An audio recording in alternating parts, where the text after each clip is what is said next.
All right. Ooh. Welcome to the RNDP studies. This is yesterday with the African National Women's Organization taking over for the third Thursday in the month. RNDP, where we also we also named this the Harriet Daughters study as well because that goes along with our brand. Uh, and today's study is going to be on why we organize African women. It's going to be a study on the reason why African National Women's Organization exists. Beyond just the building of the organization, we're going to be looking at some of the things that we were created to address, some of the contradictions in the lives of African women under colonialism. And I think one of the main things I'm going to pull out is this question of class, which I think is what's the word I'm going to say? The question of class for African women is one that I don't think that we've been able to break through yet in terms of like the broader question of African women and how we organize ourselves. I think because we always want to see each other win, that is hard to, and we go become against so much oppression that I don't that we always want to cheer when something happens that is good for African women. But what this study is going to go into is the class question as to why achieving success in the realm of whiteness is something that we have to struggle against as African women, especially African working class women who has a larger goal. Like our goal is not to seek acceptance from the white ruling class. Our goal is to destroy the white ruling class. Our goal is to overturn the relations of power that keep our entire people subjugated so that we can own and control the means of production that will, bring us into the liberation that we seek, that will liberate our whole people and therefore liberate us. And so, being accepted into the the boys club, so to speak, is not something that African women should struggle to attain. So even if you're going to be accepted into the girls club, if the girls club is the white ruling class or the African petty bourgeoisie, you should struggle against that as well. So that is basically like the center of this study today. We're going to open it up with the reason why the African People's Socialist Party decided to create ANWO, and then we're going to go into a piece that everybody who's registered should have gotten, and maybe Coco, if you have access to representation matters only to capitalism. If you have that copy of that article, you can just pop it in the chat. So if you are watching us live on the socials, you can participate via chat, but I can't see your comments. So I would encourage you to come into Zoom. And the Zoom is what? Tiny Earl. What's the Zoom? I think it's tinyurl.com/RNDP studies. That's it. And join that, register during the Zoom, and then when we have the open discussion, and you might have a chance to also read, then we'll have an opportunity to have discussion on live. Otherwise, you've been watching us live on Facebook. We're live on ANWO's Facebook and PETM's Facebook, and we're live on ANWO's YouTube page. I want to encourage folks to help us get to 500 subscribers on YouTube. So head on over to ANWO's YouTube page to help us get to 500. We're trying to monetize so that we can try to use that as a way to raise money to open our ANWO Liberation Center. So go on, head it over there and subscribe to us. And let's get started. Okay. So today's study, I'm a slideshow. There's some people in me opening up. All right.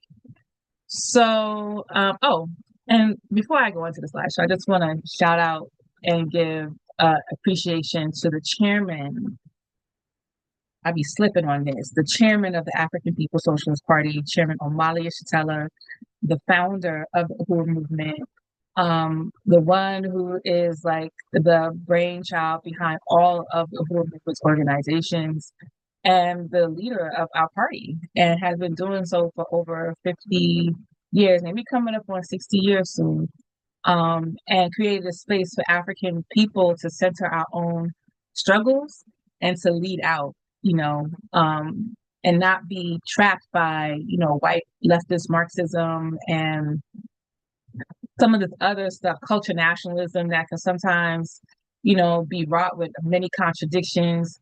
African internationalism clearly states that African people are the key to overturning worldwide system of capitalism. We're going to get into it, but I just want to appreciate the chairman and his leadership, and for creating a path for me as an African woman to do this study and to lead an African women's organization within the that's struggling for the total liberation of our people. So definitely want to pay respect to our chairman, Omali Yeshitela. So here we go. So we are in Harriet Slaughter's study, and the study is going to talk about why we organize as African women. From the myth of representation to the commodification of our struggle, this session will explain how capitalism uses our image while maintaining our exploitation. You'll also learn the origin of the African National Women's Organization and why our political mission to liberate African women is inseparable from the liberation of our whole people. I want to say Uhuru to everybody who's been joining us tonight. Uhuru, y'all. I look forward to the conversation that comes after this, and I just appreciate everybody for following RNDP and always participating in these studies. So, INPDUM, International People's Democratic Uhuru Movement, is the leader of this study, but ANWO has opened it up to ANWO, the African National Women's Organization, which is a sister organization under the Uhuru Movement, to do these studies to talk about issues related to women. So ANWO is an anti-imperialist, anti-colonial, revolutionary African internationalist organization for African women who organize around the pressing local, national, and international issues that add to the special oppression of African women and femmes. I'm your host. As always, we make a call for resources during these studies. If you are able to, we definitely appreciate it. We have a lot of financial stuff that we have to accommodate for. Namely, we've been trying to fundraise for our Animal Liberation Center. It's been slow, but we appreciate all the donations that are coming in. And we have some other initiatives that we have coming up as well that your donations help us meet. So if you're able to donate, we recommend that you go online to our website at amwouhuru.org/donate, or you can directly donate to us via Zelle at info@amwouhuru.org. That's the email that you use to Zelle us any resources. And I want to thank everybody who has donated to us in the past over the last couple of studies. We really appreciate you. So our goal tonight is to raise $100. And if you are able to, let us know in the chat. And I'll also make it a point of trying to recognize the folks who are donating during this time. So once again, you go online to our website, amwouhuru.org/donate, or you can Zelle it to us at info@amwouhuru.org. Another way that you can support through your resources is support our shop. We got merch, y'all. So ANWO has various streams of raising some resources, and you can always shop us. We have some really cool items at amwouhuru.org/storefront. I always seem to come on without any of my merch on, maybe because it's too hot. We don't got no light stuff. I need some light stuff designed, but we do have fanny packs, socks, t-shirts, hats, cups, bags, all of the things that would help you show your revolutionary swag. And you can come on over, and there's stuff for all genders. Even though we got something that's specifically for African women because we're African Women's Organization, but you can go ahead to our storefront and definitely support our work through purchasing some merchandise.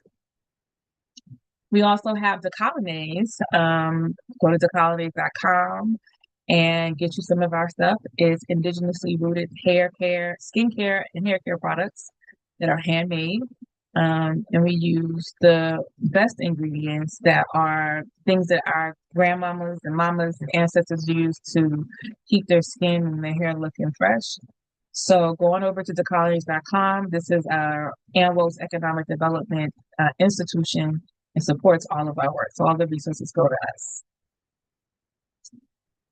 So with those announcements out of the way, I am going to open up with a piece from the 2010 Congress of the African People's Socialist Party. I remember this. This was in Washington, D.C. It was my first Congress of the party, and we were thrown into building it, the local unit of the African People's Socialist Party. It was at Gallaudet.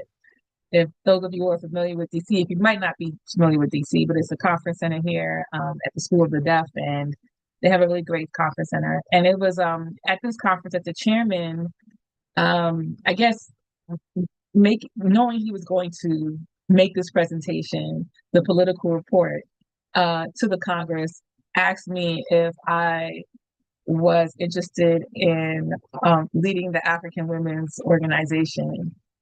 And I was just like, no. As you can see, 2010, I didn't end up leading the organization until 2015. It took 5 years to get me ready to do this work. So, but this was written in 2010 by the African People's Socialist Party chairman, Omali Yeshitela. And I'm going to read through it. We have another piece that I'm going to have other people help me read through. But this is the piece that he wrote as the impetus for calling for the creation of the African National Women's Organization. It says, our commitment, this is not even all of the section. I just took out a part. It's more of a section, and I'm going to encourage you to go to that. But it says, our commitment on the question of women's role in society has always been reflected in the leadership of our party, where women have historically been well represented and sometimes in the majority.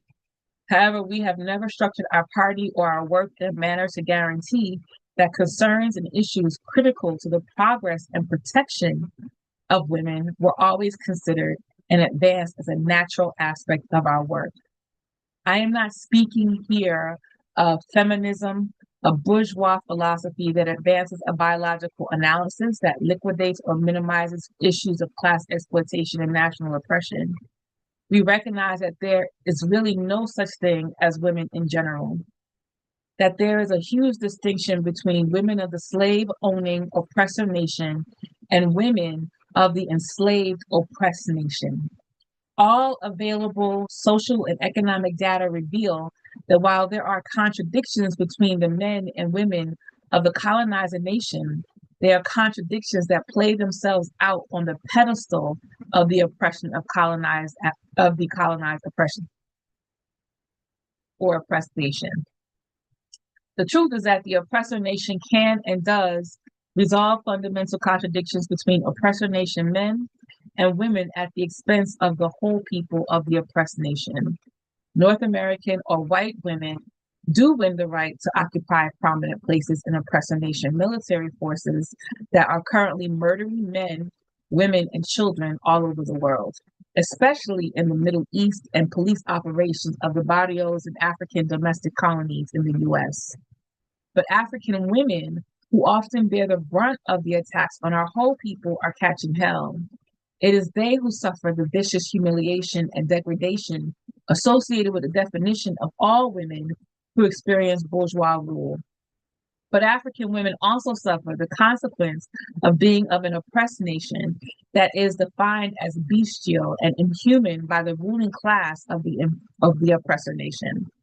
Additionally, as women of an oppressed nation from which value is extracted at the expense of the ability of the oppressed nation to produce and reproduce real life, African women and girls in most places find themselves reduced to beasts of burden, fighting for the survival of themselves and their children. There's more. He goes on to talk about more examples of what African women are experiencing as oppressed nation women under colonialism, and then calls for the creation of the African Women's Commission and the African National Women's Organization, which would be its mass organization.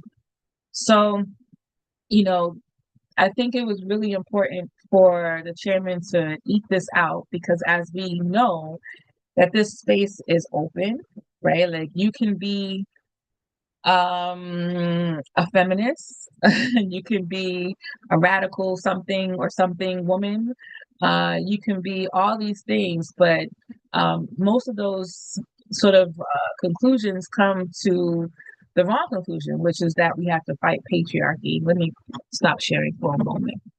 That we have to fight patriarchy. And what African internationalism helps us understand is that patriarchy is not the primary contradiction. The primary contradiction for African women is colonialism. Colonialism is where the power rests with the oppressor nation. It rests in the hands of the white ruling class. And they have used colonizing lands and peoples to exploit and take from us our resources and our labor. And at the point at which we know that we can win is recognizing that we have to destroy colonialism. If it's patriarchy, examine this for a minute. If we say we have to destroy patriarchy, right? That means we gotta stop men from having rule over women. How do we do that? And how do we know that once we do that, the power then becomes the power of women? We don't know. But as an African people, as African people fighting for our liberation, what we have to understand is that, like, colonialism is a structure of power. It is the courts. It is institutions. It is where power lies, and how you know you can destroy that power is by taking away those institutions, taking away the labor power that's being exploited, taking away the control that it has over the means of production. And when we do that, you know that you've overturned the relations of power and colonialism, which is the cause of many of the other things like patriarchy, racism, and other things that we've learned to use to identify what's happening to us as African people. And the chairman says it again, I'll say it again. How do you know if you won against racism? How do you know if you won against patriarchy? Because people like you better, or because you're able to sit next to a man, or all these things? And are all the men in the world going to allow us to be equal to them? But to the extent that you have power, it doesn't matter if these people allow you to. To the extent that you have power, it doesn't matter if they like you. You have power to do what you have power to wield and do what with it as you will. Right.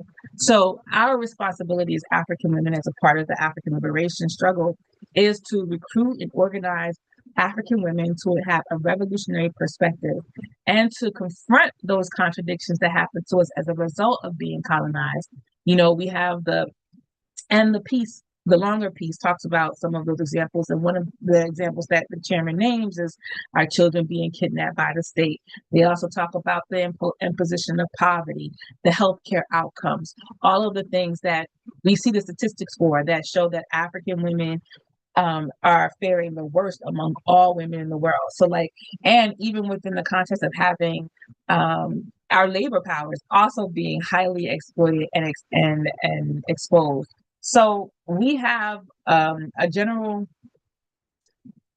sense of responsibility that we have to get into this fight. Like, we got to join the African revolutionary struggle. If we don't do that, then what we're saying is that we're allowing for all these things to continue to happen to us. We have to be able to show up, tell people what's happening to us, organize against it, and organize other people to also struggle against the things that are impacting us as African women. That's what it means to build, revolutionary struggle. We're not going to just allow it to happen by osmosis, but that we have to really struggle for organization. We have to struggle for a new world. So our subtitle for AMWO is The Makers and Shapers of Human History. Like, African National Women's Organization, the makers and shapers of human history. That's what we're doing. We're making and shaping human history.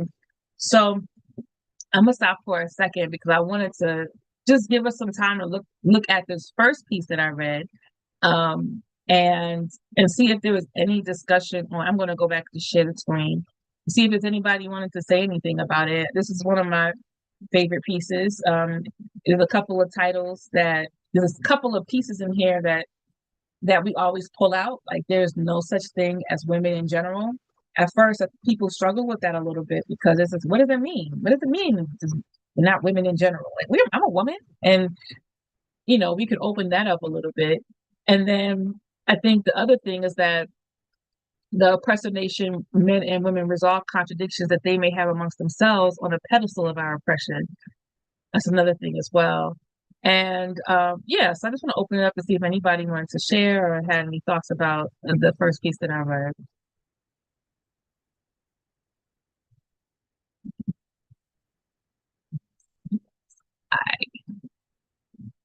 All right, cool, cool. I'll go into it a little bit though. Uh,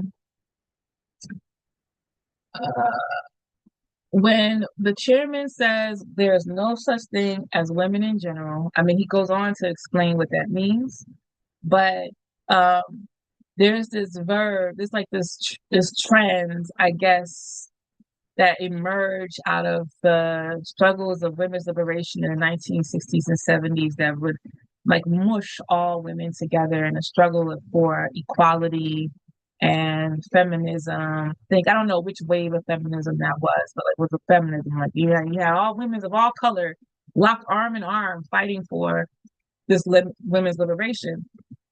But the reality, as it says, is that African women don't experience any of the contradictions, many of the contradictions that white women don't experience the contradictions that African women do. I like to point out the piece that Sojourner Truth wrote because the feminists like to claim it. And it says, "Ain't I a woman," which was not her dialect. She did not speak like that, but the white people thought it was important to propagandize that piece by making her have a Southern dialect when she's never been in the South. But "Ain't I a Woman" is a speech that she gave to a congregation of white women who were fighting for the right to vote. I see you, Coco. I'm gonna come back to you. And in that piece, she says, I can, I'm summarizing here, I can do work just like every man, like any other man. But ain't I a woman? I deserve to have a coat laid down in front of a puddle so I can cross the puddle too. Ain't I a woman? Even though I have done all these things.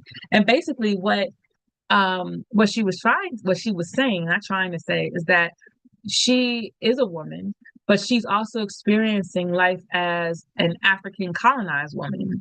That despite, being in front of all these white women who supposedly are using her story and her message to kind of bolster this idea that all women are in it the same, she's explaining to them that she is not the same. She's saying that y'all treat me like I'm cattle.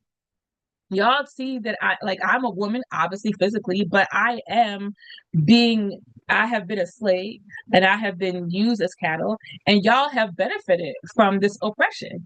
So even though the feminists and the white bourgeoisie and the black feminists also uses as a way to talk about Sojourner being an early feminist, what she's really doing is putting out a criticism of the women that she's looking at, right? But also recognizing her position as an African and recently enslaved African woman who's fighting for her own liberation.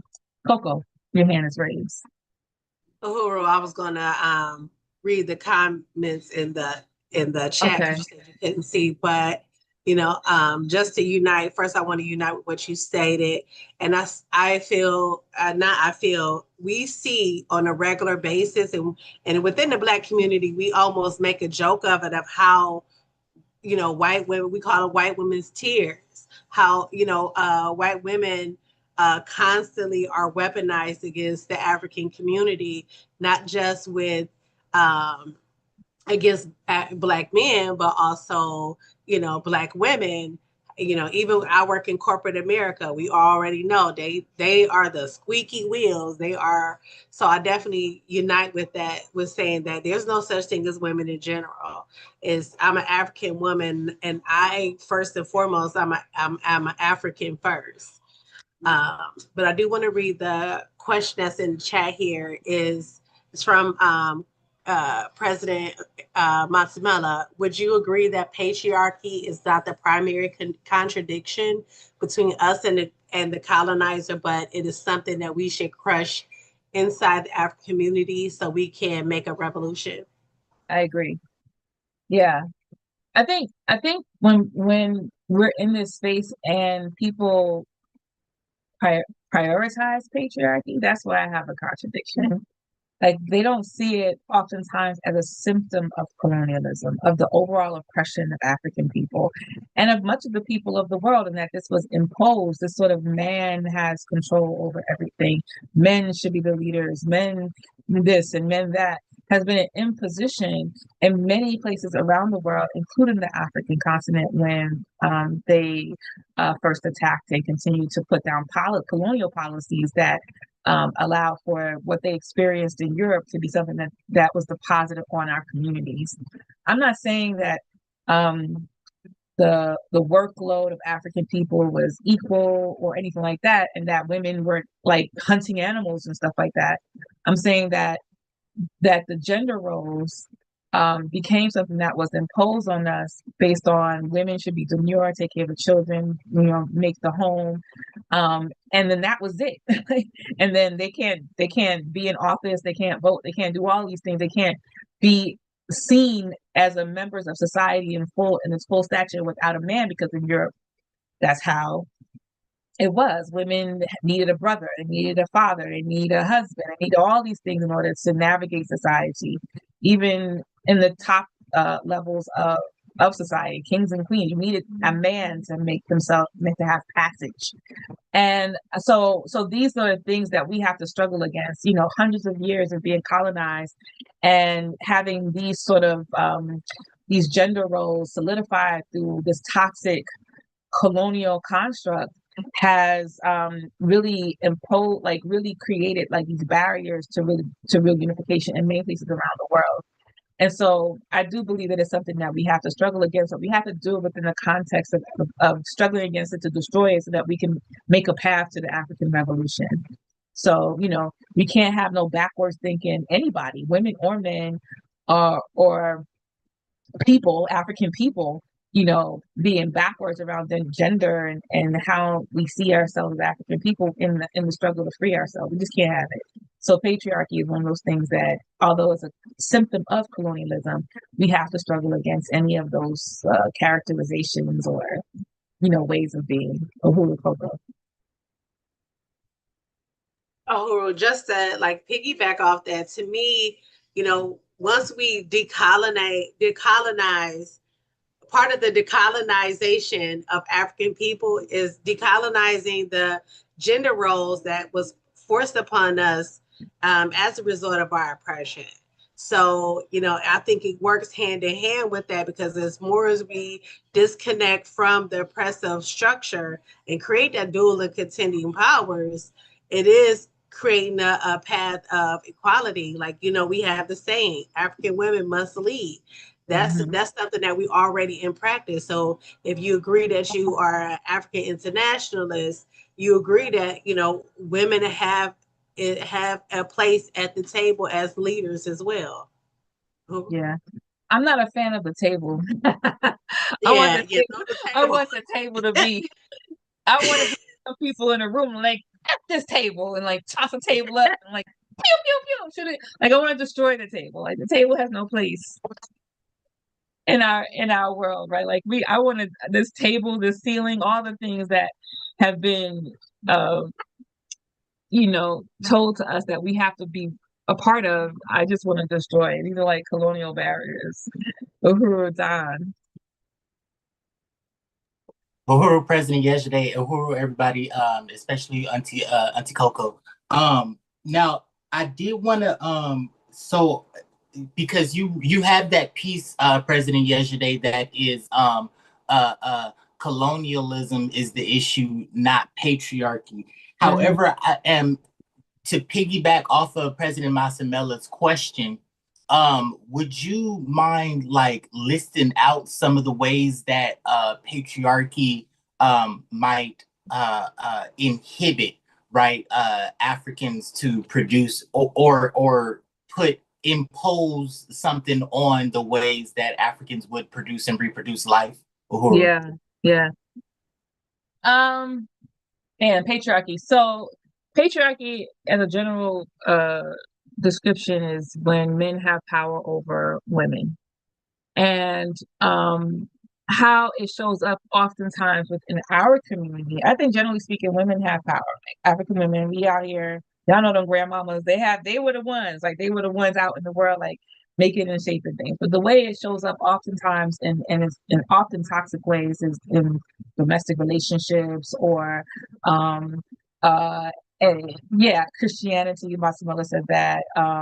It shows up in the way that we see ourselves as African women. You know, we also take it in and, you know, our sexuality.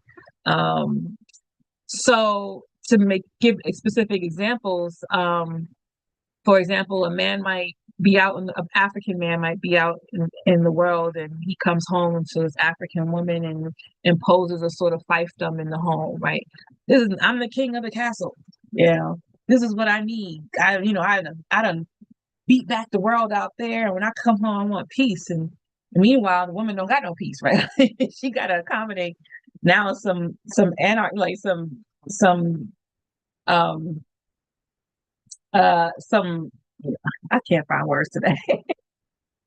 Some madman in her house, also imposing on her what she's also been experiencing in the world, right? What colonialism imposes on us, which is a power thing, a power dynamic. Instead of him being her piece, she has to be his piece. And so these ideas around gender roles and what you got to do, and a man has to provide, and the woman got to be at home and take care of the kids, and all these sort of things that some are very antiquated for now, right?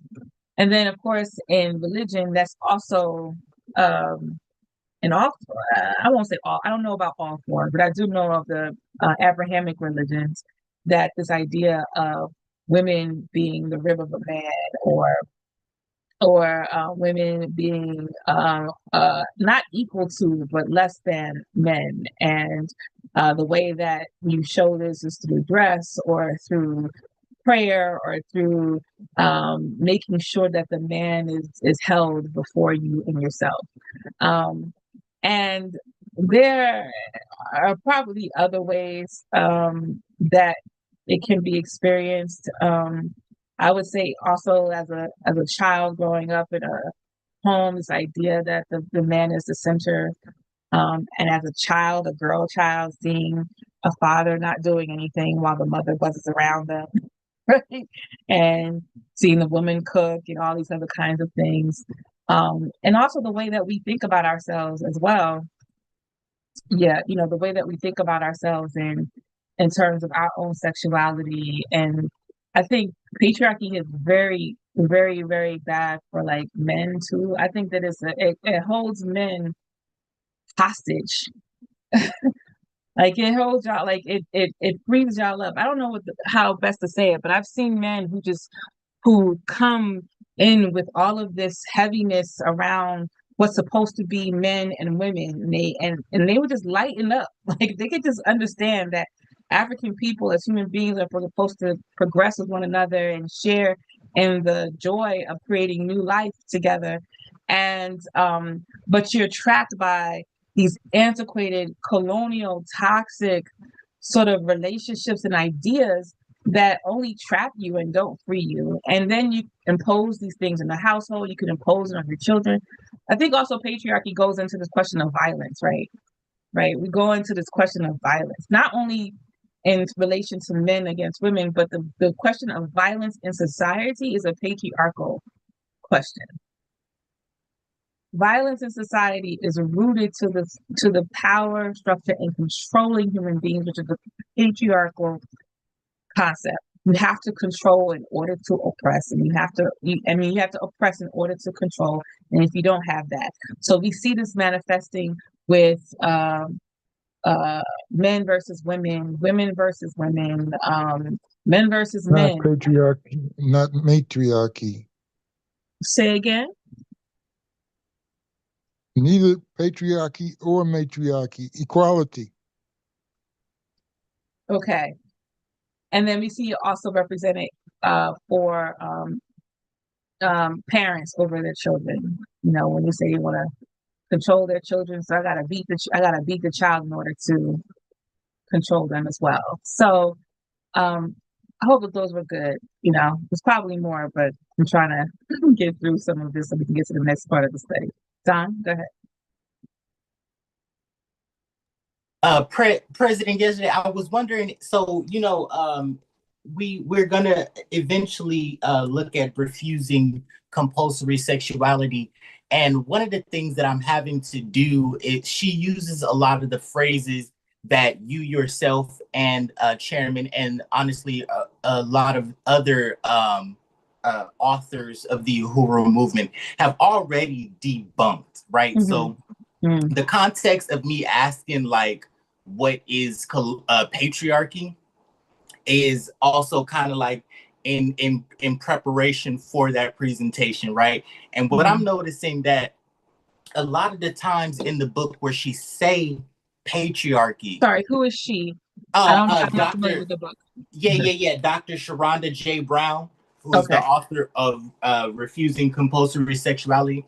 I noticed that a lot of the times when she uses words like white supremacy, cis heteropatriarchy, patriarchy, right? These are all big giant words to basically say colonialism. And the second part of that definition that I put in the chat is the part that I wanted to hone in on. Colonialism is so deep that it is ever present and always at work, even in our sexual lives. Yeah. And that, in fact, has to do with the gender roles and stuff like that that you was discussing. Your thoughts on that, Press? I agree.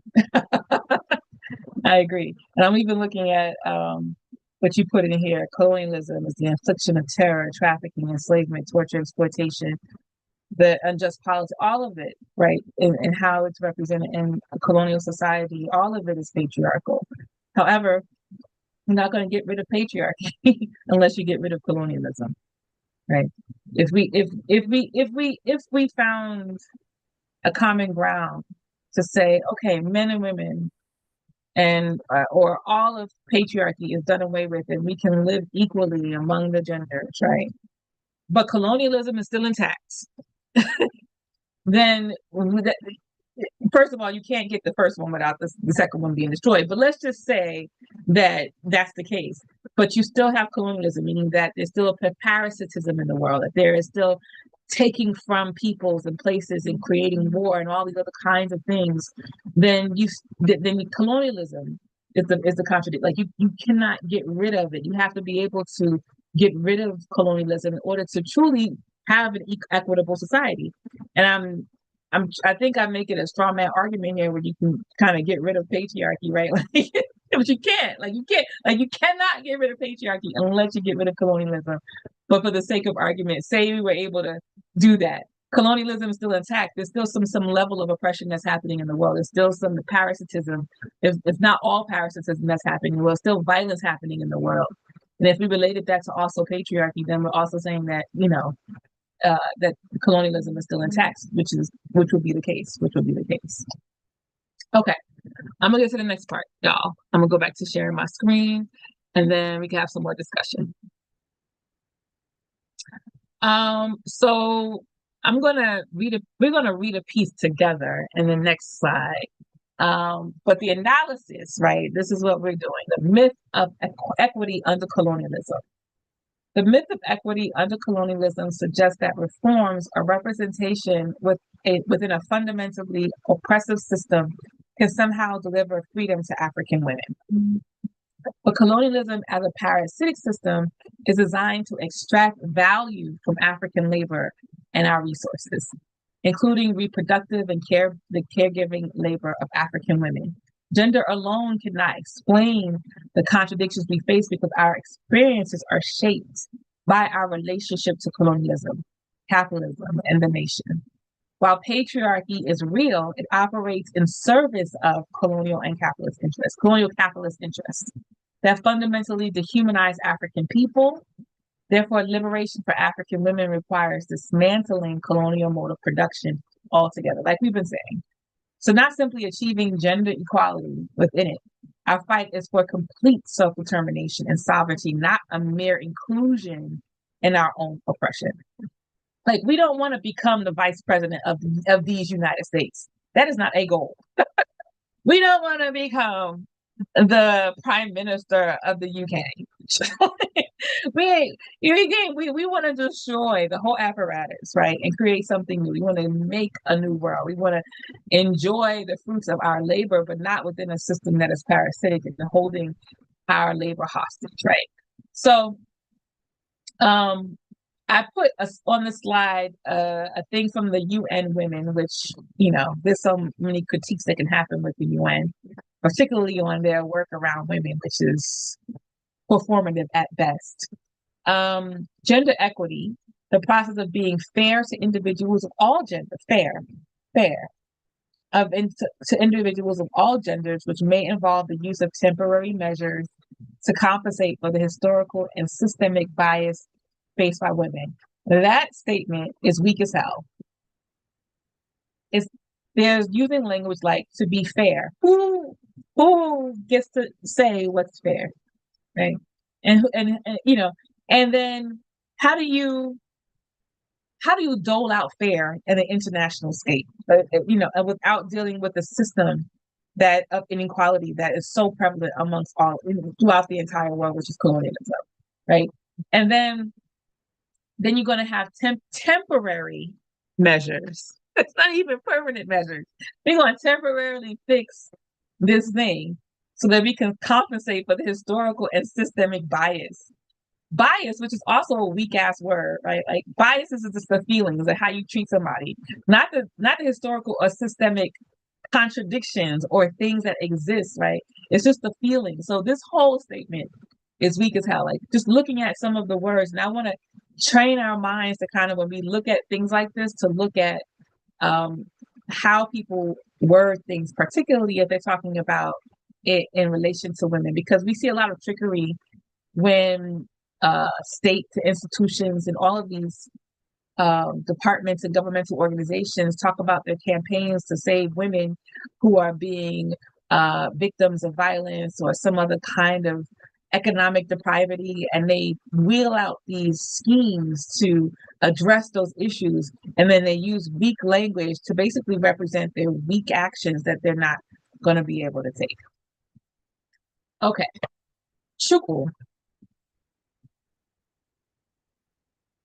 Yeah, Huru. So I just had a quick um question. So do you say that, because from what it sounds like, at least in the, I guess you should say, feminist sphere, but also not feminist sphere, that like these issues of like patriarchy and stuff like that is basically the same as, in relation to colonialism, as like we would say like racism is to colonialism. Yeah.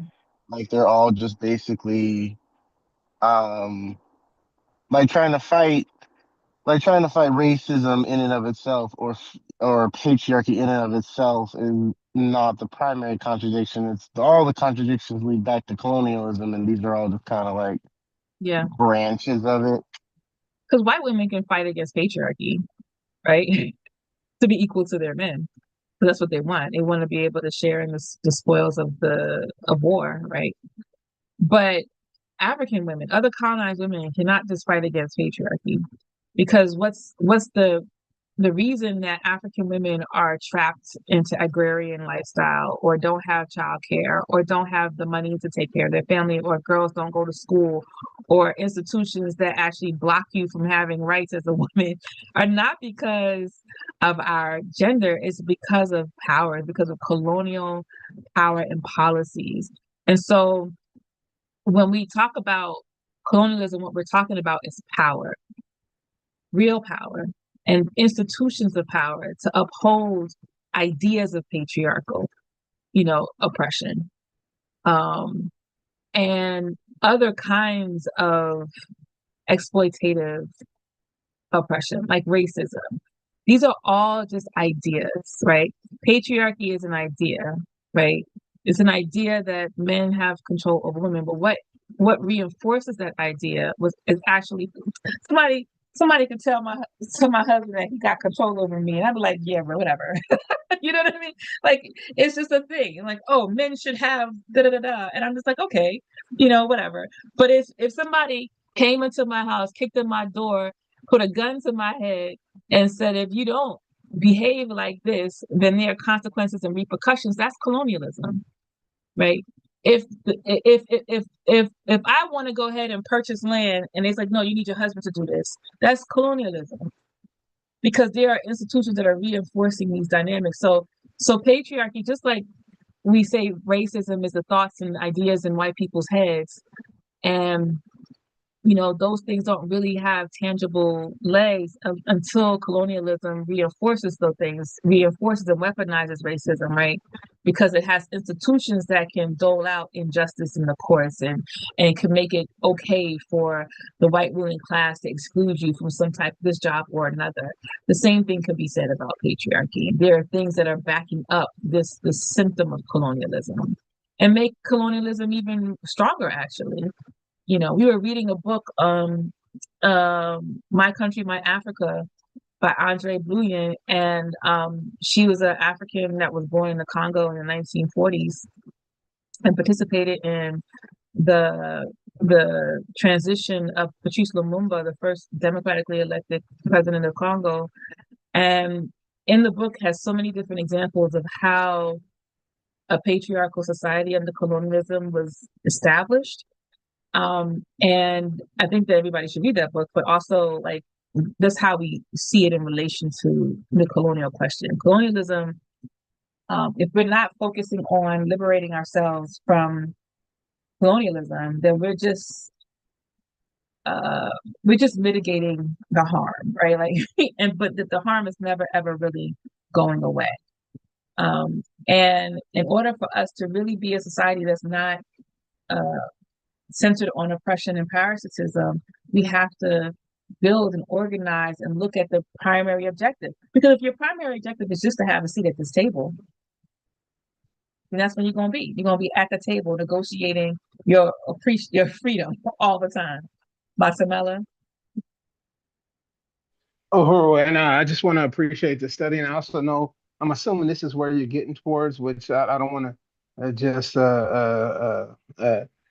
preempt it too much, but so when you're talking about ideas and even certain institutions that exist, that's what we call the superstructure, and the colonialism and the things that go into producing life and directly production of the mode of production in which we live. That's the base, right? Mm-hmm. So and the superstructure is where the ideas and things like that exist. Mm-hmm. And the thing is that the base, the superstructure can reform itself to support the base. So what happens is, I talk about this a lot in my studies.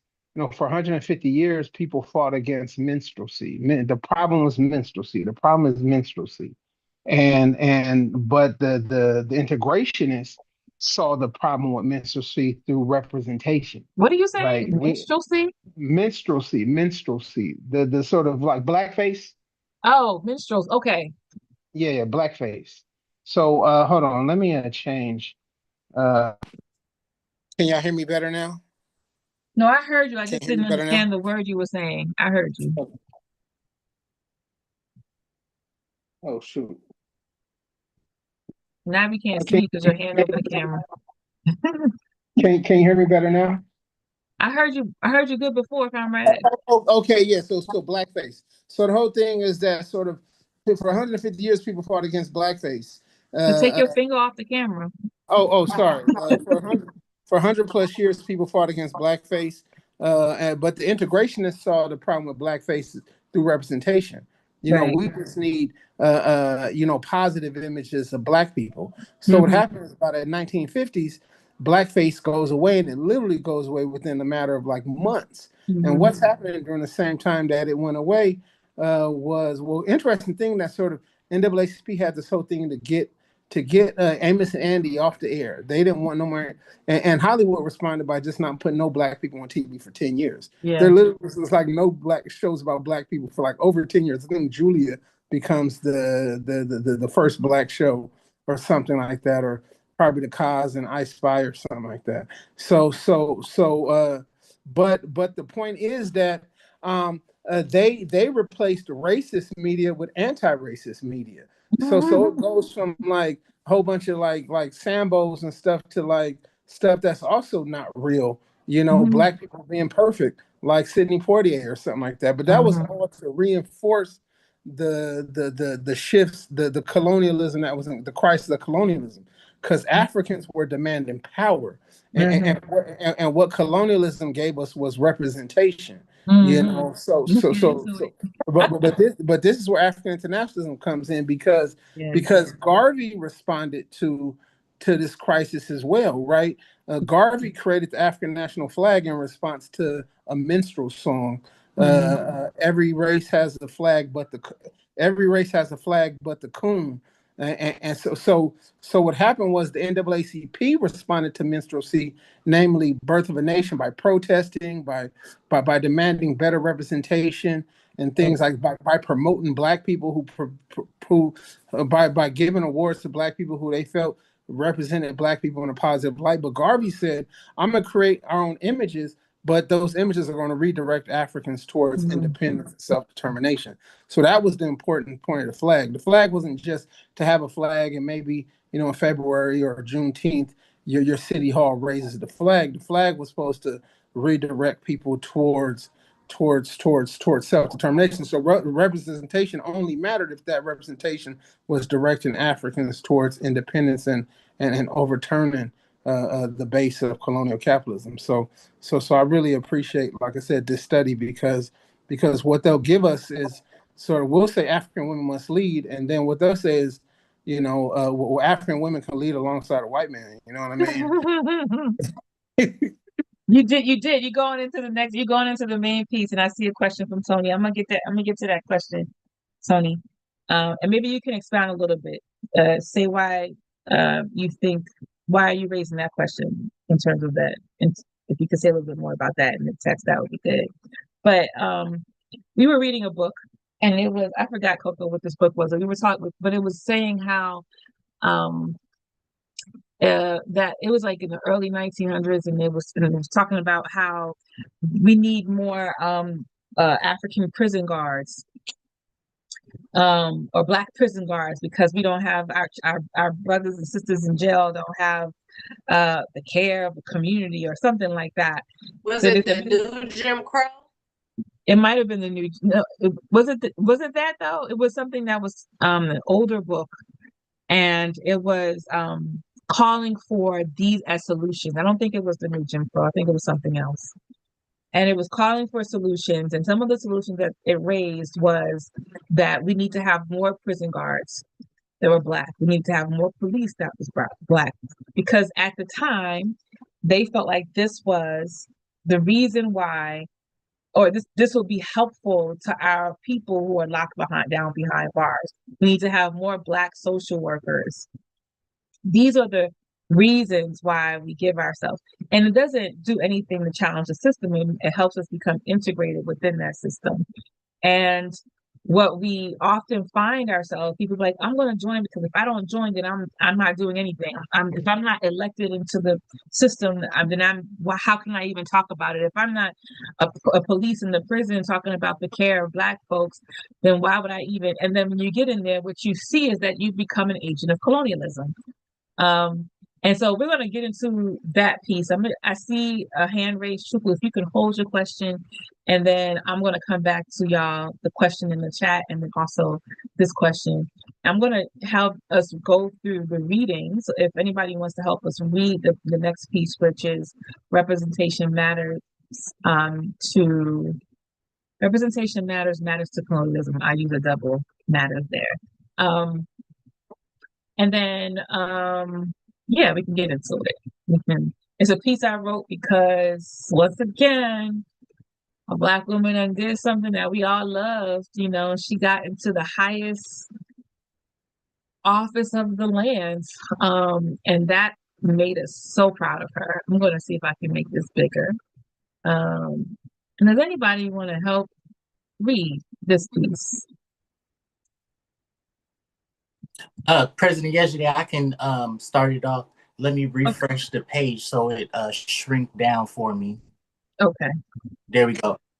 Okay, y'all. Representation matters to capitalism. In February, Ngozi Okonjo-Iweala, Nigeria, became the first woman and African to be selected as the Director General of the World Trade Organization, WTO, after newly elected U.S. President Joseph Biden confirmed her nomination. She has been described as strong, stubborn, and persistent when it comes to her finance negotiation style while working in colonial and neo-colonial institutions. There is no doubt that this description is meant to garner the appreciation of gender activists and feminists alike who clamor at the idea of women holding their own in male-dominated spaces. Markedly, this is an achievement for white power imperialism, who are bolstering her as an African and a woman whose entire personal, educational, and professional history has been groomed by colonial capitalism. Groomed by capitalism. The bourgeois propaganda machine has betrayed her appointment as an achievement for African women. Let's be clear, she did not come up from the slums of Lagos fighting everyday obstacles such as poverty, class, violence to be where she is. Instead, she's been groomed to be a neo-colonialist. As a daughter of a doctor and an mother and an economist and king, her father, who worked for the United Nations, she was born into Nigeria's petty bourgeoisie. Her primary and secondary education was spent at private schools that were established by English colonizers with the purpose of indoctrinating the quote natives. From there, she attended white ruling class institutions of higher learning, Harvard and MIT, earning degrees in economics. She went to work for the World Bank, where she rose to the position of vice president before becoming Nigeria's first female finance minister, a position she held twice under two different Nigerian presidents, Goodluck Jonathan and Olusegun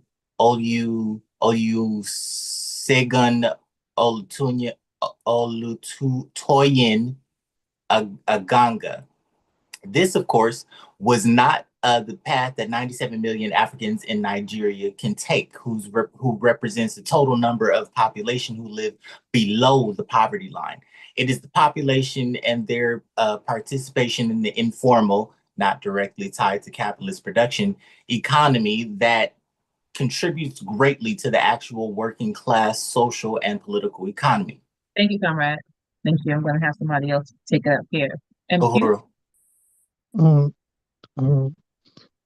Capitalism attempts to absorb African women's labor. According to a 2011 World Bank report, 57% of women in Nigeria ages 16 to 57 were in some form of employment. However, the report laments at the fact that the employment is primarily in the informal sector, which it argues prevents women from benefiting from gender inequity laws. Make no mistake, the World Bank's interest in gender equality in Africa is the same as it has been since Europe first attacked Africa, which is to use African labor and resources for the complete benefit of white power and to uphold the worldwide system of capitalism. The strategy to ensure African women have the same pathway into the capitalist economic system as African men only strengthens the stranglehold that capitalism has on the economy and controls the labor value of the African workers. Since Africa is so colonized using black faces, all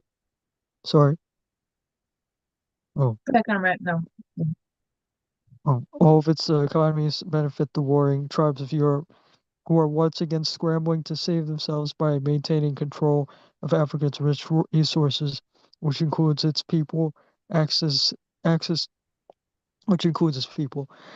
to which is being challenged by China. the fight against the capitalist economy. What Okonjo Iweala and her ilk contribute to Africa is the ongoing disruption to the emerging African economies that develop out of the needs of the African working class, some of whom are the street vendors, local farmers, tailors, and builders. In her new role at the WTO, her first priorities are to broker trade negotiations between the US and China, two countries who represent an increasing threat to economic self-determination in Africa. Clearly, representation is not enough. African women neocolonial agents have to be disarmed through an examination of who they are and what they represent. It's not good enough to appreciate a black woman's face on white policy, particularly when the policy robs us of our self-determination. For our support, we must demand to see a track record of substantive examples of how their policies contribute to the destruction of the colonialist shackles that imprison the majority of African women, relegating us to a life of subsistence and violence. Thank you, MQ. Coco? Ooh. Representation matters pushes the capitalist agenda. And while it may be easy to center the African continent in this article, I want to be clear that the strategies to inculcate bourgeoisie representations of progress in the African masses are everywhere, particularly in the US, where Barack Obama and Kamala Harris are clear examples of bourgeoisie propaganda in electoral politics. Their Black faces erase their criminal history against African and other oppressed people in the US, and in the case of Obama, Africa too. Representation matters forces us to consume the idea that more the African petty bourgeoisie accomplishes in the white ruling class arena, the more we have progressed. Nothing can be further from the truth, particularly in the US, as Africans have experienced the devastating impacts of COVID-19. Representation in Africa, however, is centered around gender and ethnic identity.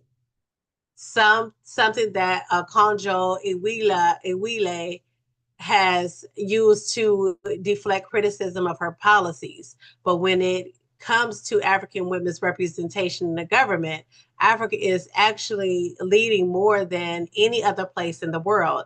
Ellen Johnson Sirleaf became the first female president of Liberia in 2006. Joyce Banda became the first female president in Malawi in 2012. In Rwanda, 60% of the seats in parliament are held by African women, yet in none of these places have a special oppression of African women been lifted. Defend African liberated economies and the African working class. What we continue to fight for in the African People's Socialist Party is a clear, unapologetic defense of the African working class, which includes the full participation of African women who have a selfish interest in African liberation.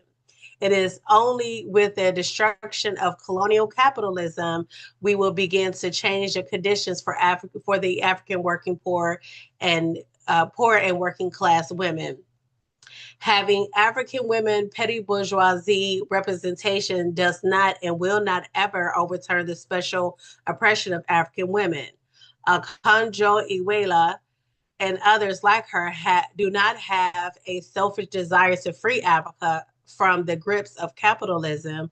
They have been groomed by capitalism, launched as a weapon into the African colony to further wed African economies to the capitalist system. African women must join the revolution through the African People's Socialist Party. We have to build a dynamic legion of African women revolutionaries who can contribute to the growing numbers of people building for a liberated Africa by dismantling colonial capitalism. The time is now. Down with the petty bourgeoisie, up with the African working class. Uhuru. Oh, I appreciate that ending energy, Conrad. I felt Nelson. That's why Nelson was there. Yeah, I wrote this. We had a little fire flame happening at times. Okay. So I wrote this obviously for all the reasons that are in this article, and particularly because I feel like this is a trap for African women all the time.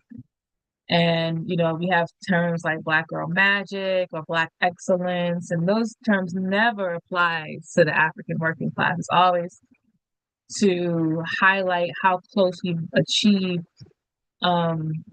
or sidled up to white power, the white ruling class. You know, if Black excellence to African women who do ballet, right? Black excellence to an African woman who owns her own business and can hang and can hang with the guys and being able to do that. Black excellence to Okonjo Iweala, who is now the chair department of the director of the World Trade Organization, which by all accounts is a terrorist organization, you know, stealing people's trade and undermining self-determination in countries around the world every day. But because they put a Black face on it, because they put this African woman on it, then somehow we're supposed to be excited about that. And I saw some video of some African women in Nigeria who were asked about the appointment, which is appointed by the US president, by the way. And they were just like, oh yeah, it's great. And it's an advancement for women. And we, as we saw as a part of this article, African women, Black faces in high places does not be for progress for African women. It means progress for that woman. And that's what, you know, President Masamela was referring to earlier before we even read this piece, in terms of like, you know, being able to shape it so that, or give it the appearance of progress, colonialism, the appearance of progress by allowing Black faces to attain high places or to be able to access places that were previously inaccessible to us. So we couldn't even think about those things. We were actually talking in a group chat that I'm a part of about the sister that was in Brazil that was appointed to the Academy of Letters. And this academy is a literary academy that's supposed to, based on their foundings, purify the Portuguese language. This institution was created by poets and writers at the pinnacle of Brazilian history when they were trying to whitenize, blanqueado, when they were trying to whitenize the entire population. And so they took it upon themselves to use language as a way to keep the pure Portuguese language. And now, 100 years later, this woman, this Black woman, the first Black woman to be adopted into this institution, is for some a representation of progress for the country. Meanwhile, majority of African people in Brazil live under poverty, and African women don't have any of the protections that they are seeking. But yet we're supposed to be elated about this ascension to this colonial institution. So when we look at colonialism and how it adopts our images, African women's images, as a way to shift conversation away from power and bring it to away from real self-determination and power to one where we feel like we have been accepted into a society that has treated us poorly, then what that does is disarm a bunch of people. So what we're trying to do as African internationalists is help you, discern that this is not where we need to be. This is not what we should be seeking. We should not be happy about somebody attaining the directorship of World Trade Organization unless they're trying to disarm the World Trade Organization, right? Unless you're trying to wipe out debt by saying, oh, forgiven, you're forgiven. Unless you're trying to do that, you maintaining the seat is not something that we should be excited for. So I have some prompts, and then I'm gonna, I do have some prompts, but I wanted to see if Chukwu if your question is something that we can talk about here, if you want to raise it. And Tony, I'll look back at your question and see if I can answer that before we get into the prompts for this PE. Chukwu, did you want to raise your question? I can probably, it's probably not as important enough to take up time because it's not really a question, it's more of a statement. So I could just retract that. Okay. Tony Hardy asked, should we abandon our understanding of terms like imperialism, racism, and patriarchy, etc., in regards to the superstructure of colonialism? I don't know. I don't know if we need to abandon it. I think that we can use it to guide people back to colonialism, right? Because some people can't understand colonialism, especially for African people domestically colonized. They can understand the terms like imperialism and racism, and so we help them through an evaluation of these terms and its relationship to the colonial question to understand colonialism a lot better. So I think it can be used as a tool. Yeah, because some people like even as I'm in mixed group with women, right? Like, so there's some women that we organize with who are non-African, but they're, of another oppressed group. And then when we talk about domestic colonialism of Africans in the United States, they're like, whoa, I hadn't even thought about it like that. Because they like, even though they're a colonized group and they're fighting for liberation of their home country, they don't even understand the question of domestic colonialism in the United States because they don't experience life in the United States in a domestic colony way. And so it's our responsibility as they're talking about imperialism and patriarchy and things like, I don't even think they use colonialism in the way that we use it at all, in that group. Like, so when they talk about imperialism and what do they call it? Fascism and all these things, all these terms that are more heavily used to describe things that are happening.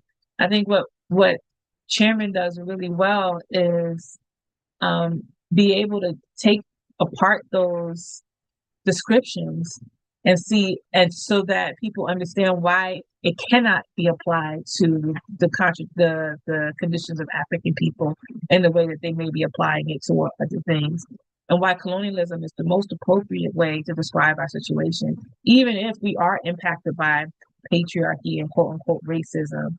I love it because the chairman says racism is just the ideas in people's head. But people talk about racism like structural racism. And we're like, where's the structure to racism? Like, it's an idea in someone's head. So they're saying that that racism was made into a structural form. And what they're really saying is colonialism. So then we get to have them explain out what structural racism is. And then we talk about what the definition of colonialism is, and which is something that existed before this whole idea of structural racism, because they wouldn't say structural racism for Palestine. They wouldn't say structural racism for apartheid. I mean, like, maybe they would, because when it comes to Black people, apparently all these other phrases can be quite fine. But when it's clearly colonialism, we have to, be educators and help people understand why these terms do not appropriately encapsulate, what we're experiencing. So it's okay to use them, but we lead them back to the question of colonialism. Okay, let's open it up, and I want you to get your thoughts. I want to hear some. I mean, Coco, you've been talking, but I know some African women in here. That got some. If y'all ain't got nothing to say, okay. Don, go ahead. Since you out here, the first to go. Let's go. No, but I feel you. I definitely feel you, right? So first off, I just wanted to especially unite with your last answer to Tony Hardy, to Comrade Tony Hardy's question. I really appreciated that. I'm right now, President, yesterday, I'm stuck on the question of the states in one Africa, one nation, right? And I'm thinking about all of this together. I'm kind of juxtaposing this in my head, right? We understand that patriarchy, symptom of colonialism, right? And colonialism is put forward by the state. So for me, the question of the state is leading me to the question of patriarchy in the form of like what do you think, how do you think we combat, right, in our day-to-day lives, the way that the state seeks to impose the gender relationships on us, right?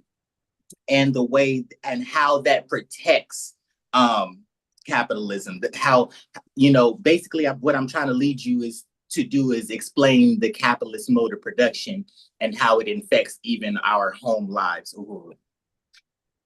So, I mean, I did a study on Arrest CPS last time, and I'm using this again as an example.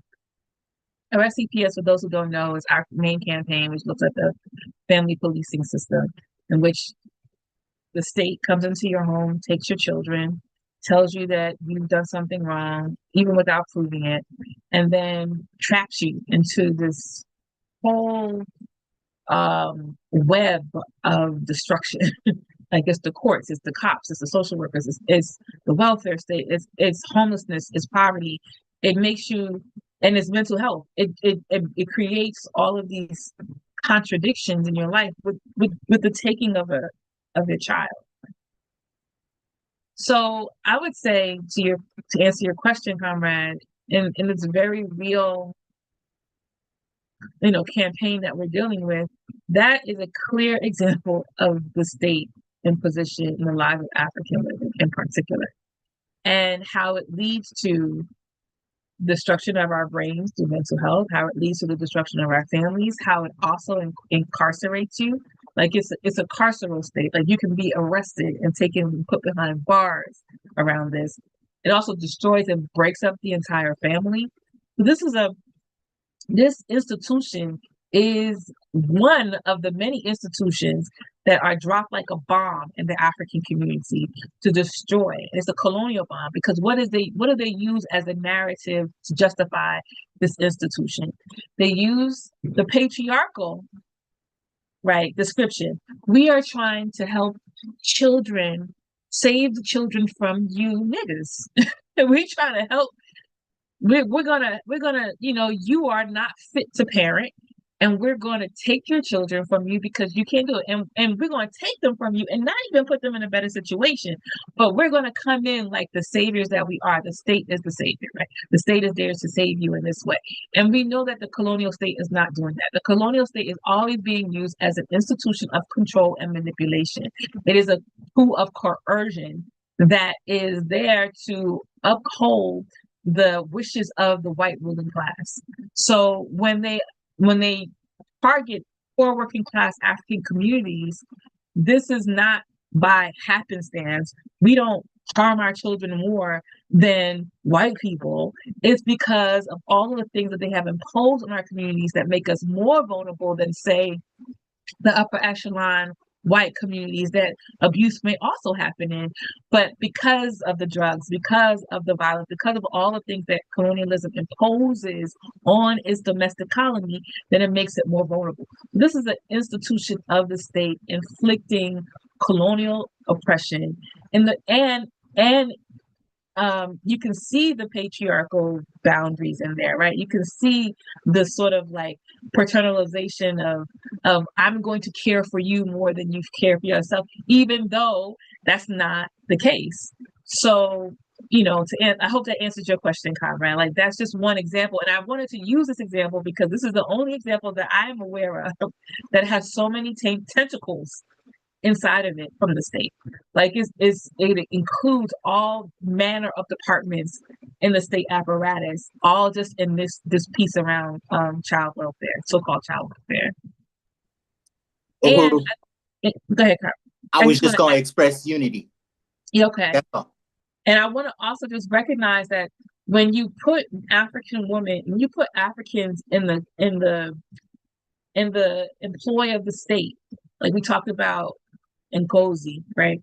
But we also should talk about the social workers. We should also talk about the police. We should also talk about all of these ways in which people think that because you're Black and you're now sitting on this seat of something, that you now have power to change it and shift it, when the reality is you have no power.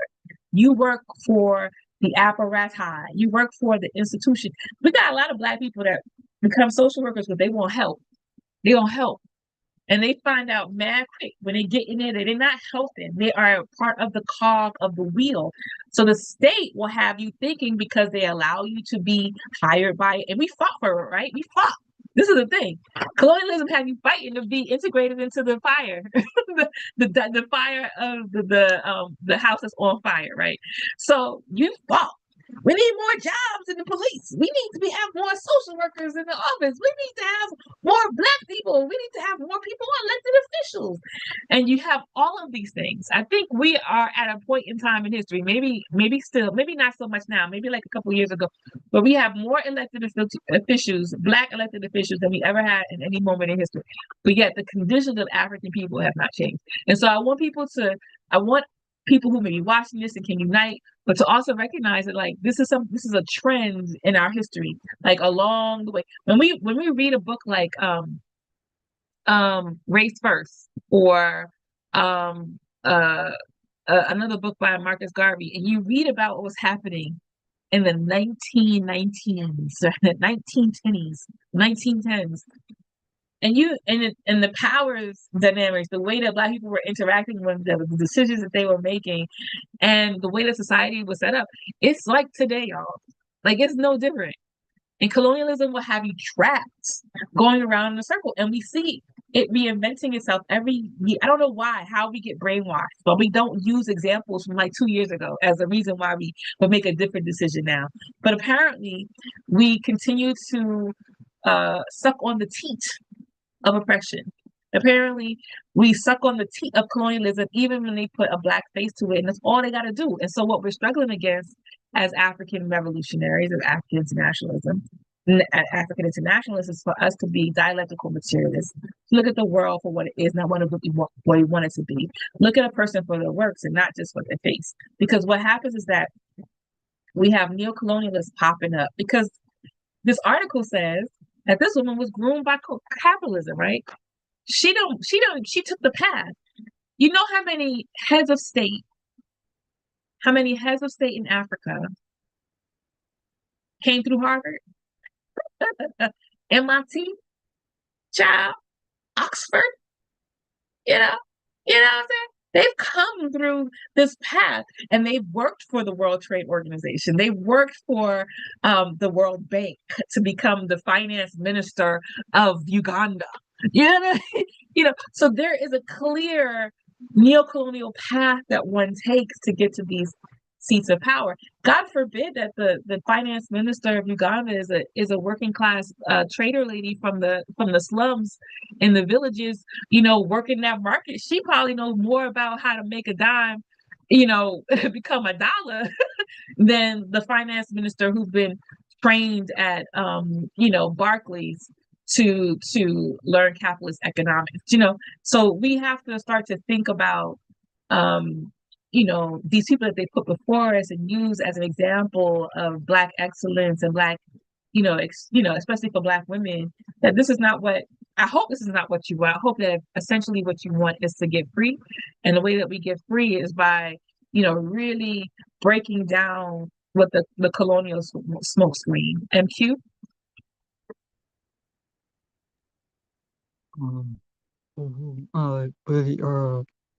With the article, or your article, with talking about the more African women, it's like being in these neocolonial or no, these colonial institutions.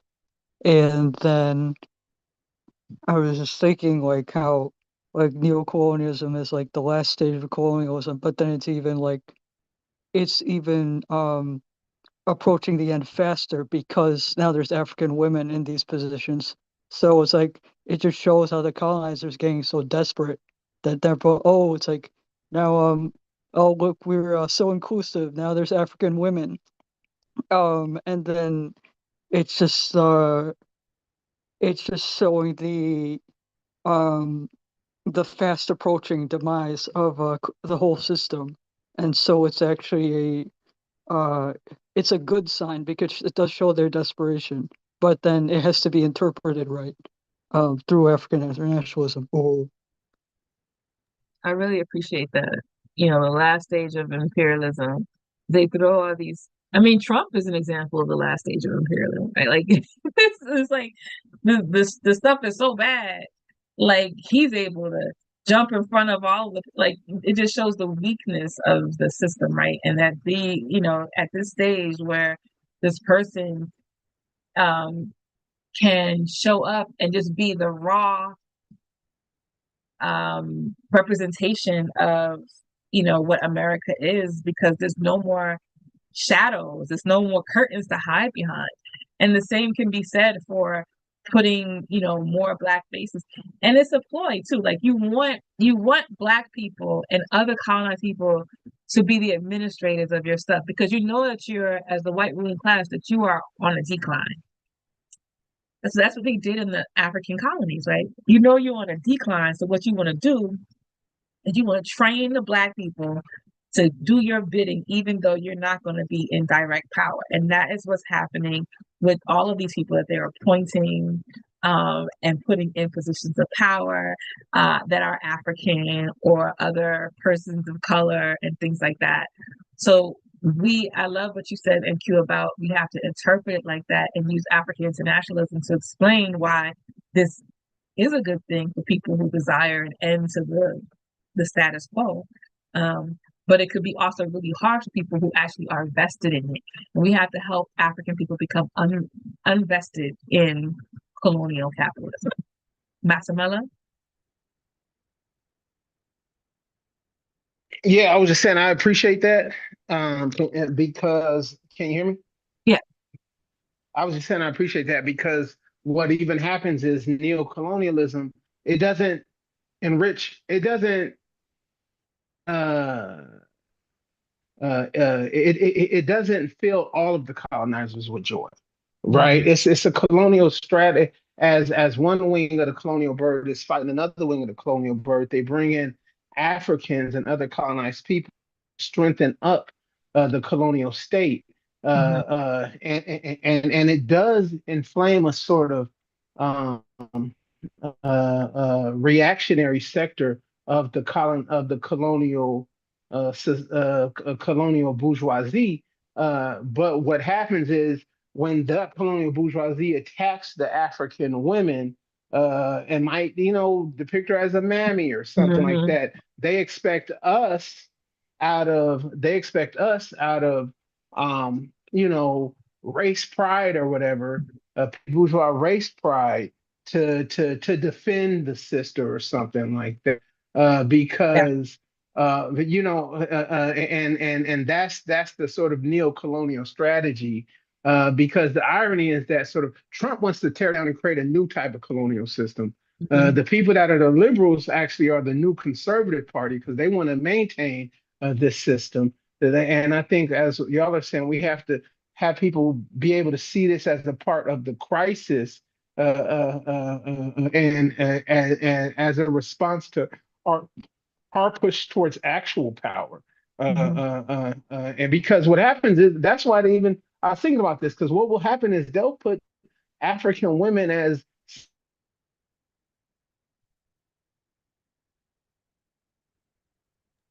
We lost you. then they're hoping for reactionary responses. They'll put You know, African women as they're what? hoping for You went out. They put as African women as what? as neo-colonial leaders. Okay. Can you hear me? Yes. As neo-colonial leaders, hoping for the most reactionary of responses from African people, so then they can use that backwardsness as a defense of the neo-colonial strategy. Yeah. And we've seen it with Kamala, we see it on the continent and stuff like that. And that's why, you know, when we said we got to overturn these contradictions inside of our community and get out in front of it, it's not because that's the final solution, but because we know that they'll use the most reactionary elements. You know what I mean? You know, people say, "Oh, Kamala ain't nothing but a mammy" or something like that. So now they'll elevate that above the sort of you know, some you know, so you want to some race to her, you want to race to her rescue, like the N words for Trump or something. Yeah, that's crazy. Coco. Horrible. And I thank you, President Masamela, for bringing that up because that kind of goes into what I wanted to say, because one of the books I'm currently reading now as a potential book for Harriet's daughters is Black Labor, White Wealth. And a part of the book, he talks about, Black feminism being a myth, and is really that, the state uses, and I'm gonna use the term state in place of what is stated here, is that, Black women are preferred, by the state because, they're considered less threatening. And Black women are, and he goes on to say, Black women are also beneficial for the government reporting purposes, since Black women count as both female and Black. So that's why you see, and also he mentions that, the system has maneuvered and strategically used for the benefit of the white majority, we can say white power, against the Black men, but against African men, just on the simple fact that you can say, because it actually destroys the whole thought of patriarchy in the African family. You said this idea of patriarchy, that the man should lead, but you strategically place in your own structure the Black woman over, or make it, Black women have always had the opportunity to work more than the African man, always had the opportunity to, due to rape and other things, been able to procreate with the white man, and also has been had other social and economic, I'm going to put it in quotation marks, advantages over the Black man, for the simple fact that that's how they were strategically placed to destroy the Black family and to destroy the Black economy. Girl, thank you, comrade. You said so there's a couple things I wanted to address. I wanted to address comrade Don's question in the chat, which is how do you use a social work degree if you're opposed to the family policing? I would say I never recommend anybody become a social worker in family policing. Like, don't do that shit. Like, don't do that. Like, there are other other ways that you can use your social work degree, but in all ways, right? You still mandated to the state to report on things related to children. So we're gonna have a mandated reporter webinar coming up soon. Okay, you want to social. So I think what we want to do, in the chat, he said he wants to teach sociology. What we want to do is teach sociology.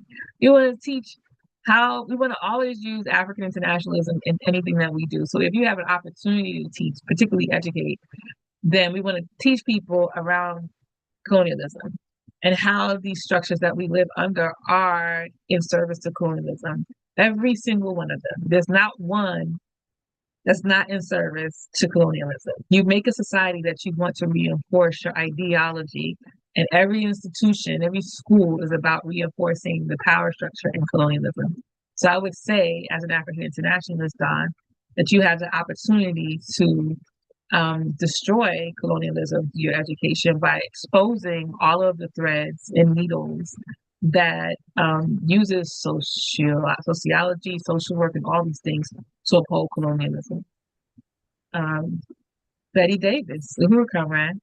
Yeah, this is why the Ocean Hill-Brownsville physical uprising, violent uprising, capturing of buildings and institutions was such a threat.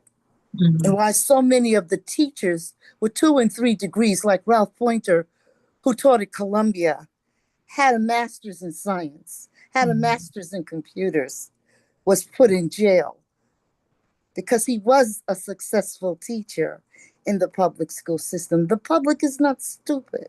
Mm-hmm. They know who the people are within these institutions who are for them. So the dynamics of the empire collapsing, if you don't have somebody on the inside who is on your side, you would not have had Vietnam. you would not have had the Russian Revolution. So it's a terrible balance, and you pay a terrible price. Like the young man who is my co-host and is fighting environmental racism. I always screen everything he says before he gets on the air because I don't want him to lose his degree or to face, some kind of pushback when he goes for a career. So I know what you're saying, but it's like a fine balance. And the struggle sometimes comes out of taking these institutions. So the Vietnamese, they assassinated the mayors who sided with the what did they call the traitorous Vietnamese? They had a name for them. They didn't call them colonizers. They had a real pejorative name for them. It was a thing. They went around killing mayors. In America, at one point, principals were being shot in public schools. All of that history is buried. You don't know about it.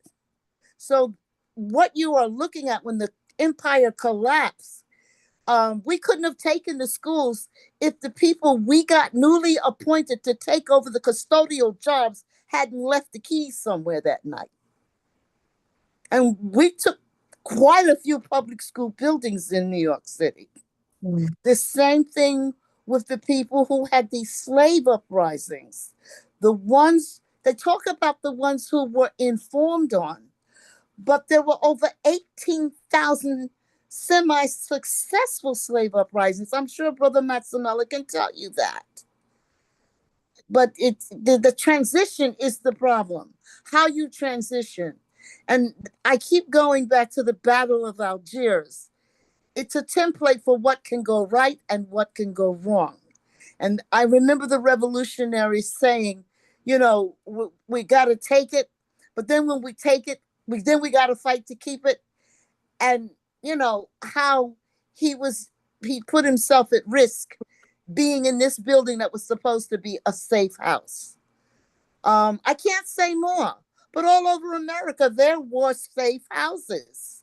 People who had so-called bougie jobs.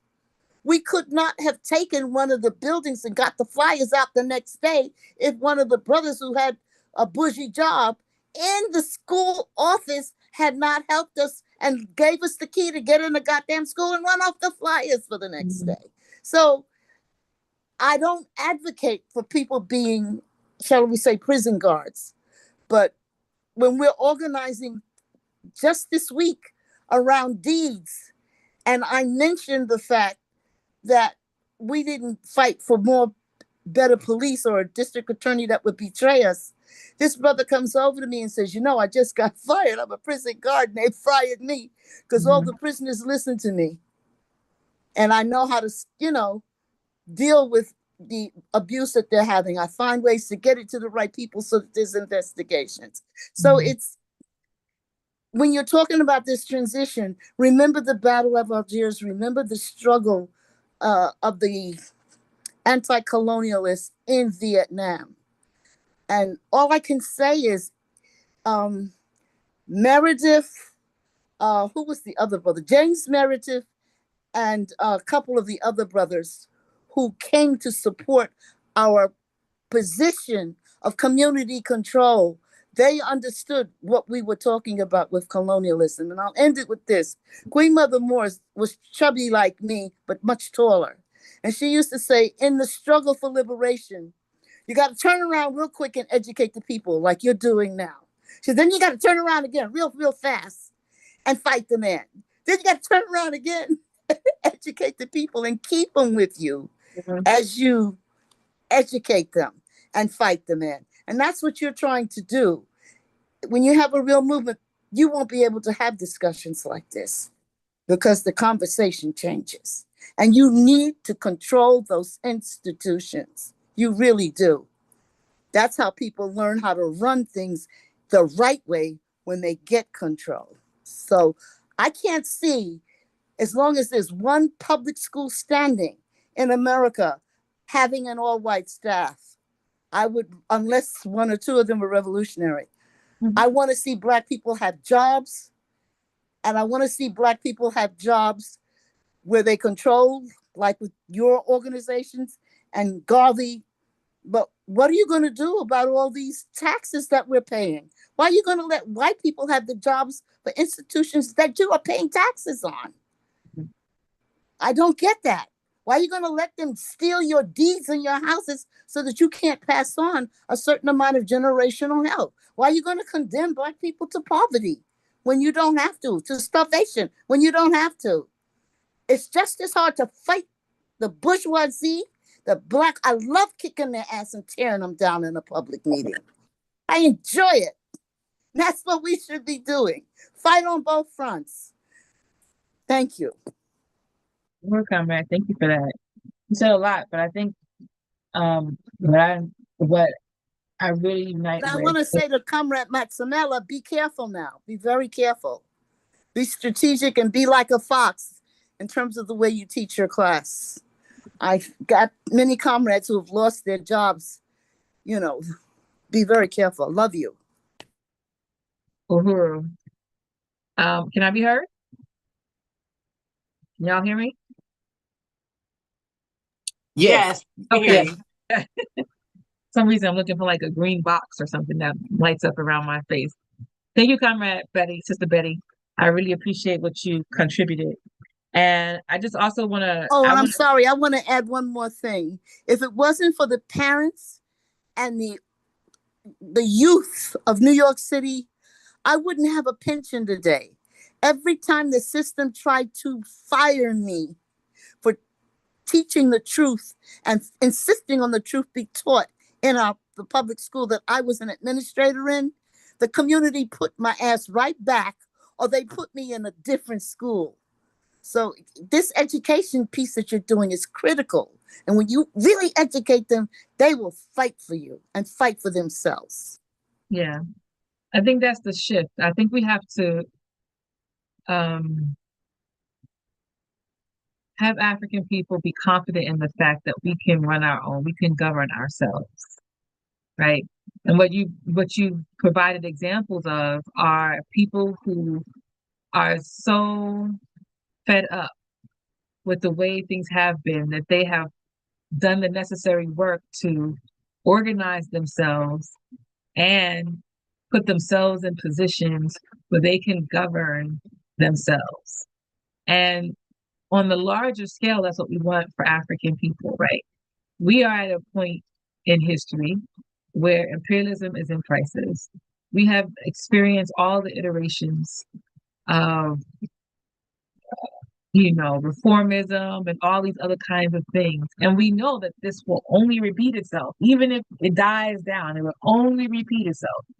And we have to have confidence that we can govern ourselves. This is what the African People's Socialist Party teaches us, that we are seeking self-governance. We want the total liberation of Africa in the hands of the African working class to have ownership over the means of production. And what does that mean? We're going to have to run all of the state institutions that govern society in order for us to do that.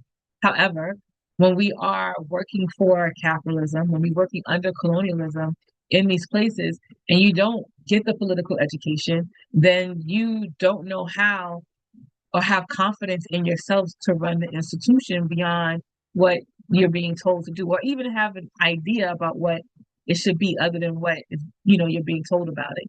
So our political education needs to be out in the streets. Our political education needs to be in the community. And we have these online because we want people to understand some of these concepts so that you can also be evangelists to go out into the community to also bring African internationalism in those places as well. That's why we have this piece around African women. That's why we have this piece around class.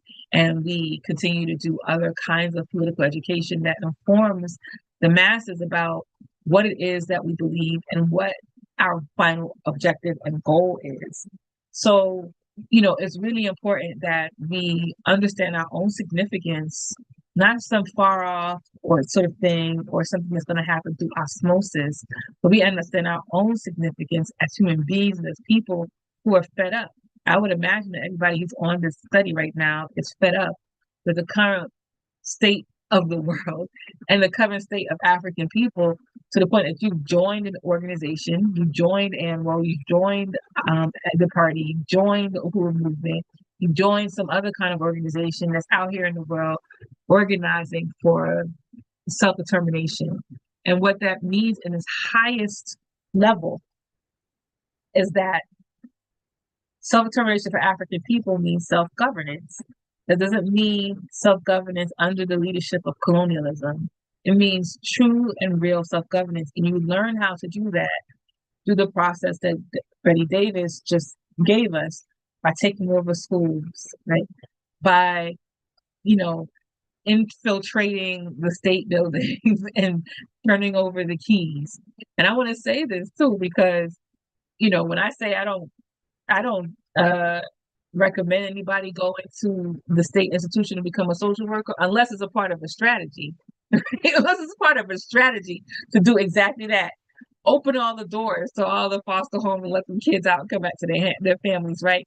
Unless it's a part of an overall strategy to destroy the institution that we are trying to get into and to command power over it so that we can make it into something that we want it to be. But ultimately, we want to destroy the entire social system of colonialism. That's what it is. You can't have an institution that you've taken over and expect it to be maintained in that way if you're still working within the construct of a parasitic, toxic system that only robs of our self-determination every chance that it gets. So there has to be a higher degree of fight and organizing to get us to that final conclusion. Because I, for one, I'm only 40-something years old, but I'm done. I'm tired of a lifetime of seeing African people suffering and the contradictions that we've been experiencing. So, yeah. I have one of the things we've got to acknowledge, though, and this is why I love these discussions. Mm-hmm. To me, I agree. I'm so happy you are doing away with this term racism. It is the class war that you're fighting all the time. Mm-hmm. I've been in schools where the leadership, they weren't revolutionary, but they totally identified with the working class, although they wouldn't have used those terms. Mm-hmm. So when you came in to give an education, as the Black Panthers did in schools like this, in communities like this, it was like the whole thing just flipped overnight.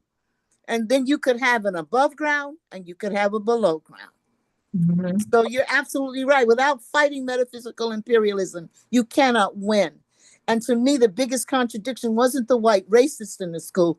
It was, as you pointed out, this Black bourgeoisie misleadership traitorous class. Traitorous is right. Traitors.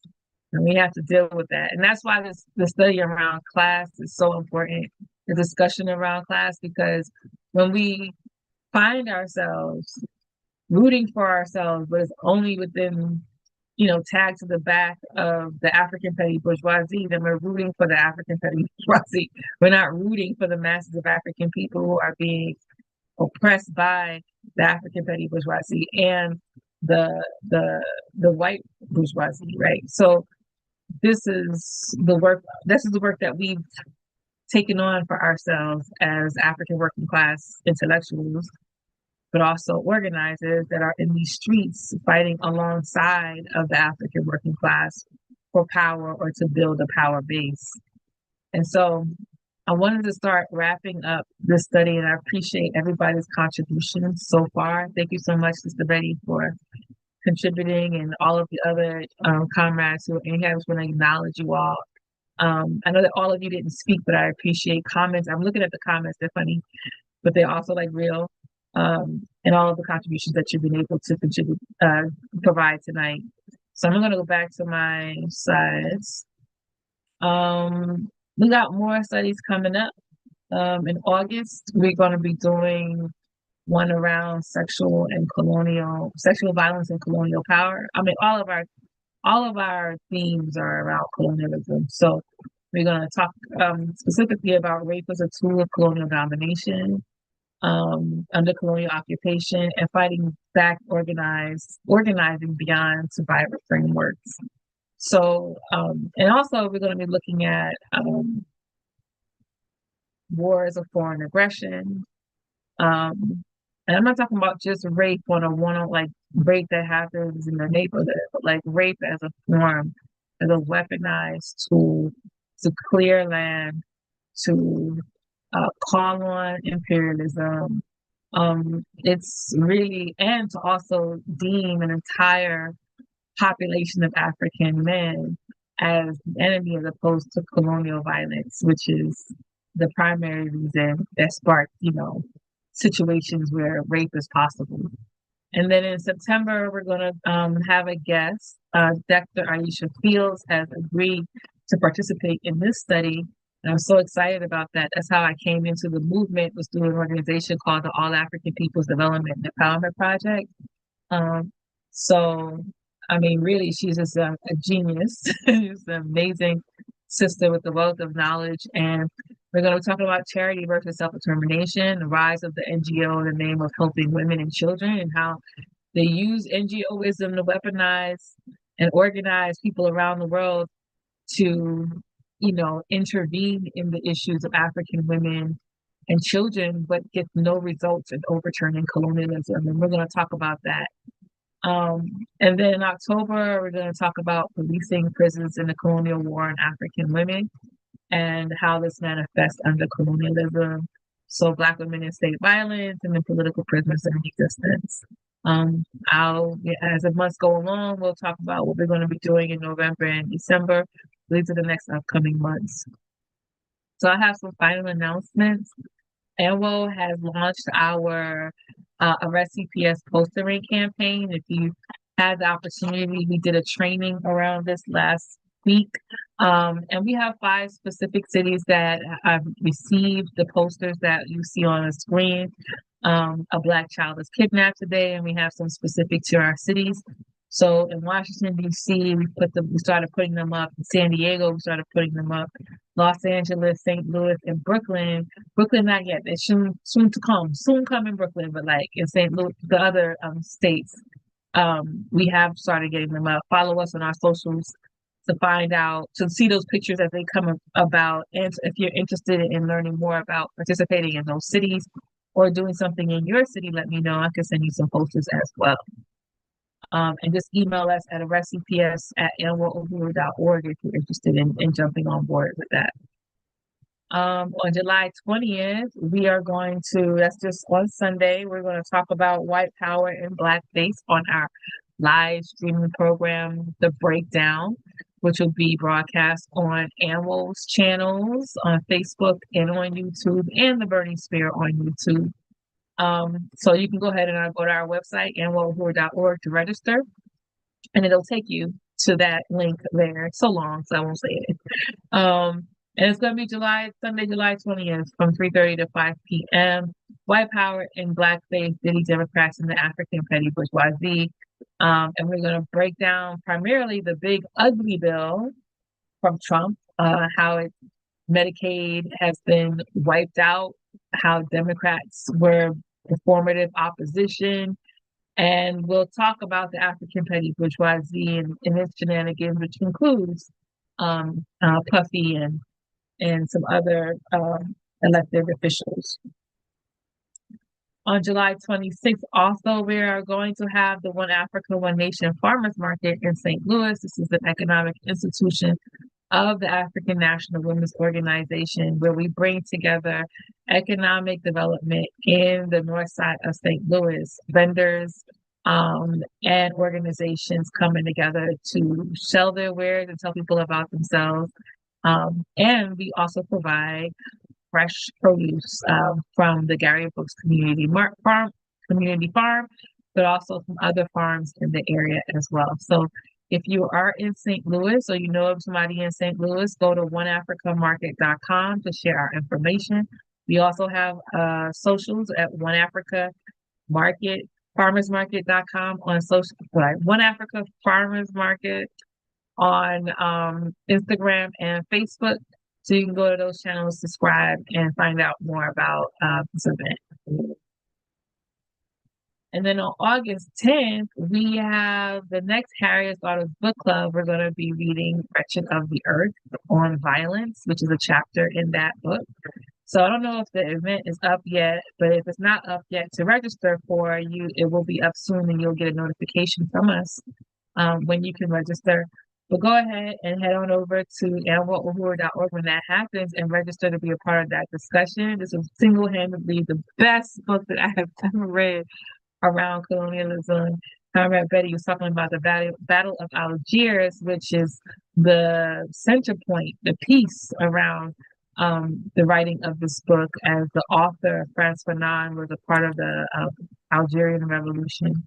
So, yes, I think it's really important for us to read this piece on violence, and he talked about anti-colonial violence in there. So if you would like to be a part of that discussion, you don't have to have read the book, but we might be able to read some passages that sticks out to us. You can still participate in that book club. So please feel free to join us. We're also going to have, we got to change the time on this, but we're going to have a mandated reported webinar training for people who are identified as mandated reporters. You are a mandated reporter if you're a doctor, if you are a teacher, if you are after school person, if you are a social worker, you are a mandated reporter, even if you don't want to be. That means that you could lose your job if you don't report something related to children like the state wants you to. So we're going to talk about how to navigate that, how best to work with parents and community to make sure that you don't turn into the police, and how we are building a network of people who are in that space, but certainly don't want to contribute to the policing of African families. So if you're interested in participating in that webinar, please join us. Once the time is updated, we'll send that out, because we're having two things on August 10th, as you see. So we definitely want you to be a part of this discussion. And then, as always, we want to encourage African women to become a member of the African National Women's Organization. We are the only anti-colonial, anti-imperialist, revolutionary organization for African women in the known world, in our known world. And we encourage you to be a part of the club, right? Like, so we want, if you understood and can feel what we are saying tonight, we want to encourage you to join. So we can have more than just discussions. As you can see, we also do work in our community, and we need to be a part of changing and shaping our new world. So go to animaluhuru.org/join, become a member, pick your level, and let's get you oriented so that we can get you into the work as soon as possible. So I want to thank everybody for participating in today's study. And of course, we're going to be back next month on the third Thursday of August for our next study on violence and sexual violence. And we hope that you can join us at that time as well. So thank you so much, everybody. Really appreciate you. And I'll see you next time. Uhuru, Vanguard up. We are winning. Uhuru. Ew. Uhuru.